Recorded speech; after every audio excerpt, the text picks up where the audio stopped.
Welcome to Yamuna Murali kitchen. உங்களை அன்புடன் வரவேற்கிறோம். இப்போ செய்து காட்டுறது சோயா வறுவலுங்க. சோயா வறுவல் நல்லா பண்ணலாம். அதுக்கு தேவையான பொருட்கள் நான் காட்டுறேன். சோயாவை 1 மணி நேரம் ஊற வைக்கணுங்க. தண்ணியில் ஊற வச்சுட்டு சோயாவை போட்டு இது 2 இந்த மாதிரி கையிலேயே இது பண்ணி வச்சுருக்கேன், பிரித்து வச்சுருக்கேன். பாருங்கள், 2 பிரித்து வச்சுருக்கேன். அப்புறம் பிழிஞ்சி எடுத்து இது தண்ணி இல்லாமல் இந்த பவுலில் போட்டு வச்சுருக்கேன். கூட ஒரு அதுக்கு ஒரு சின்ன டொமேட்டோ ஒன்று, அதை மிக்சியில் போட்டு வச்சுருக்கேன். மஞ்சள் பொடி, வெறும் வரமிளகா பொடி, அப்புறமா பூண்டு ஒரு 6 பல் இருக்கணும், அதை தட்டி வச்சுருக்கேன் நான் கல்லில். தேவையான உப்பு, இதை போட்டு எல்லாத்தையும் போட்டு மேரினேட் பண்ணி உங்களுக்கு 10-15 நிமிஷத்தில் ஊற போட்டுடணும். இது மேரினேட் பண்ணுறது காட்டுறேங்க. ஃபஸ்ட்டு பாருங்கள், மஞ்சள் பொடி கொஞ்சமாக போட்டால் போதும்.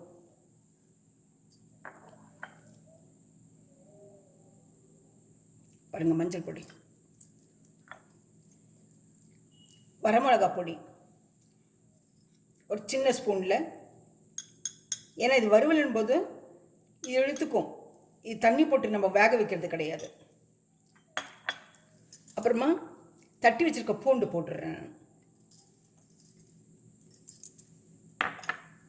இந்த ஒரு தக்காளி பழத்தை நான் மிக்சியில் போட்டு வச்சுருக்கிறது சும்மா 1-2 அதையும் போட்டுடுறேன். இதை போட்டு இது எல்லாம் கலக்கி வச்சிடுறேன். தேவையான உப்பு போட்டுக்கணும். பாருங்கள், தேவையான உப்பு.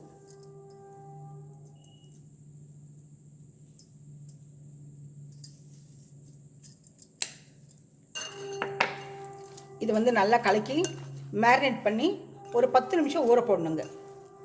பாருங்கள், இப்படி கலக்கி வச்சுக்கணும். நல்லா கலக்கி வச்சுட்டு ஒரு பாத்திரத்தில், நான் பவுல் எதுக்கு காட்டுறேன்னாக்க டிரான்ஸ்பர்ட்டாக உங்களுக்கு தெரியும்னு சொல்லிட்டு காட்டுறேன் நான். இல்லைனா ஸ்டீல் பவுல்லே காட்டிடுவேன் நான். பாருங்கள், இந்த மாதிரி மேரினேட் பண்ணி எல்லாமே உப்பு காரம் எல்லாமே 2 பிரித்து வச்சுருக்கிறது அதுக்கு தானுங்க. உப்பு காரம் நல்லா ஏறணும்னு சொல்லிட்டு தண்ணி ஊற்றக்கூடாது.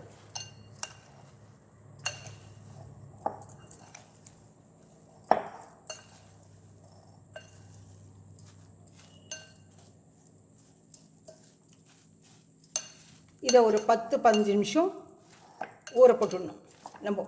இது மேரினேட் பண்ணி வைக்கிறது. அப்புறமா எடுத்து நம்ம எண்ணெய் ஊற்றி சூடானதும் கொஞ்சம் வறுத்து எடுத்துட்டா போதும். நல்லா இருக்குங்க, டேஸ்ட்டாக இருக்கும். சாப்பாட்டுக்கு பொரியல் பண்ணி சாப்பிட்றது, வெறும் வாயில் சாப்பிட்றது, இந்த மாதிரி எல்லாத்துக்குமே நல்லாயிருக்கும். சப்பாத்திக்கெல்லாம் தோசைக்கெல்லாம் ஆகாதுங்க இது. அவ்வளோதான். இதை மூடி வச்சிடலாம். இப்போது மூடி வச்சுட்டு ஒரு 10-15 நிமிஷம் கழிஞ்சு உங்களுக்கு வறுத்து காட்டுறேன் நான் வடை சட்டியில். அவ்வளோதானுங்க.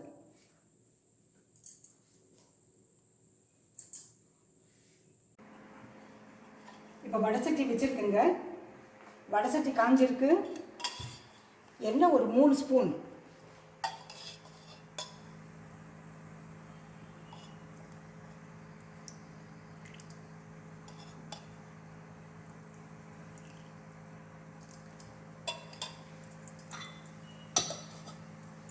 எண்ணெய் ஊற்றிருக்கேன். எண்ணெய் காயிட்டோம். எண்ணெய் காஞ்ச உடனே நம்ம இதை போட்டு வறுத்துக்கலாங்க.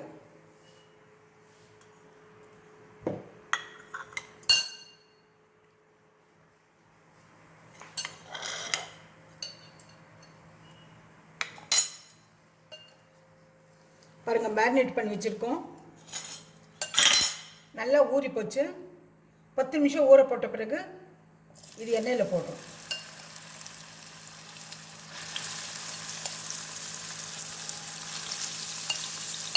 ஒவ்வொருத்தர் எண்ணெய் ரொம்ப கம்மியாக சாப்பிடுவாங்க. வேண்டாங்க, கொஞ்சம் அதிகமாக, கொஞ்சம் நம்ம ஒரு நாளைக்கு ஒரு ஆளுக்கு 4 ஸ்பூன் எண்ணெய் சேரணும் உடம்புல. மிஷின் மாதிரி தாங்க நம்ம உடம்பெல்லாம். நம்ம கை கால் ஆட்டுறதுக்கெல்லாம் எண்ணெய் வேணும். ஒவ்வொரு ஜாயிண்ட்டும் எண்ணெய் இருந்தால் தான் நல்லாயிருக்கும்.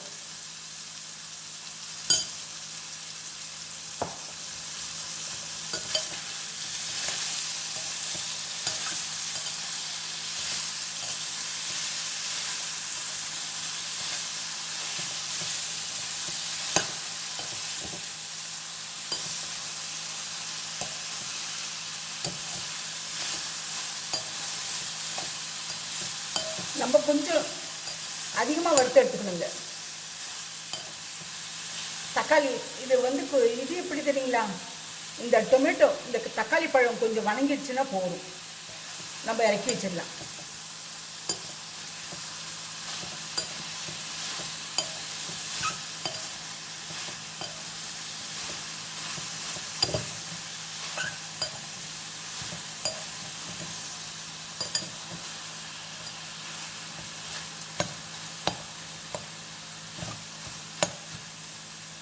நம்ம இது ஊற போட்டுட்டு மேரினேட் பண்ணி வச்சுட்டு அப்புறம் கூட செய்யலாங்க. நம்ம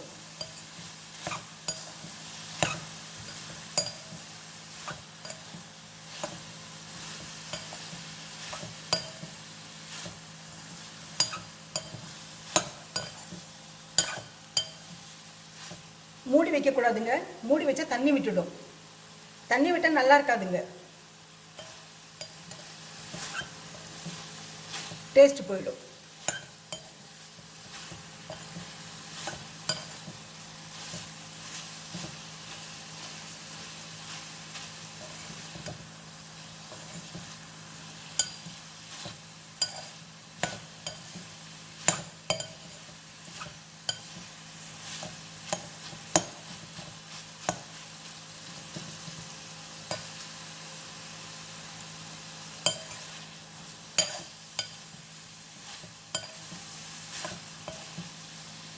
சோயா உடம்புக்கு நல்லதுங்க.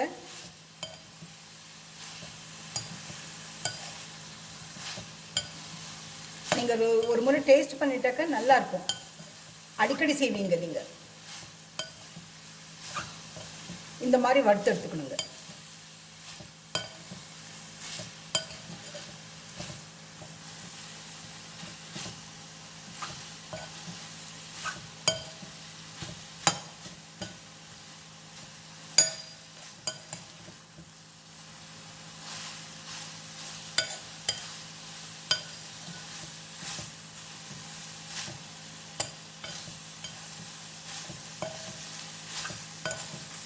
ஒரு 5 மினிட்ஸ் வறுக்கணுங்க. இது திருப்பி விட்டால் நல்லாயிருக்கும்.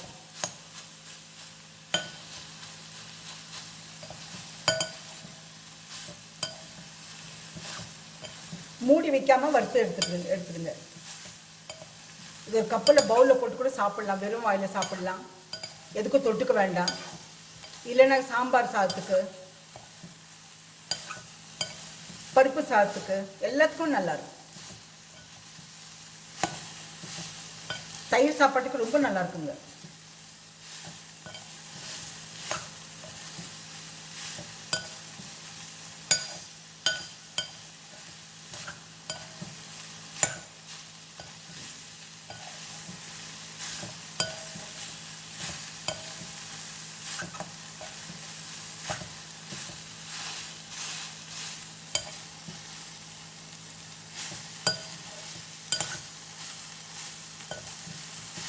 பார்த்தீங்களா, இந்த மாதிரி வறுத்து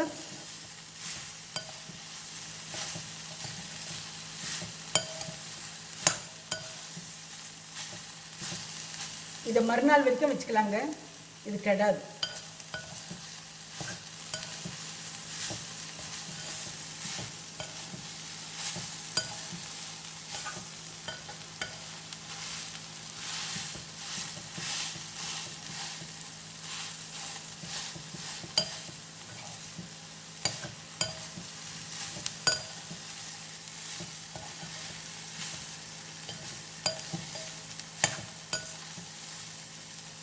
பார்த்தீங்களா, தக்காளி பழம் நல்லா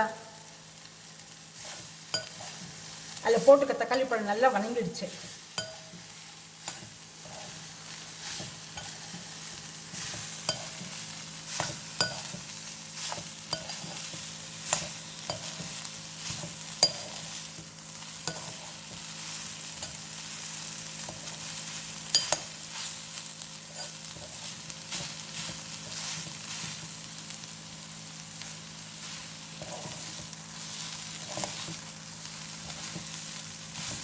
போடுங்க வறுக்கிறது.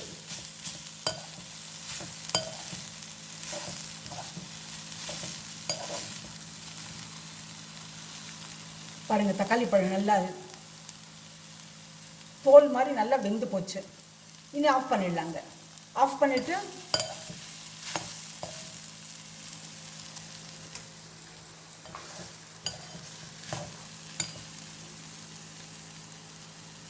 இது வந்து சாம்பார் சாதத்துக்கு, தயிர் சாப்பாட்டுக்கு, நம்ம வேறு ஏதாவது இது குழம்பு வச்சுருந்தா அதுக்கும் தொட்டுக்கு சாப்பிட்லாங்க. தால் செஞ்சால் அது தொட்டு சாப்பிட்லாம். இது பிடிச்சிருந்தாக்க, இந்த டிஷ் உங்களுக்கு பிடிச்சிருந்தாக்க லைக் பண்ணுங்கள், ஷேர் பண்ணுங்கள், சப்ஸ்கிரைப் பண்ணுங்கள். சப்ஸ்கிரைப் பண்ணது பெல் பட்டன் ப்ரெஸ் பண்ண மறக்காதீங்க. ஆல் வந்தால் ப்ரெஸ் பண்ணுங்கள். அடுத்த ரெசிப்பியில் பார்க்கலாம் நம்ம. தேங்க்யூ.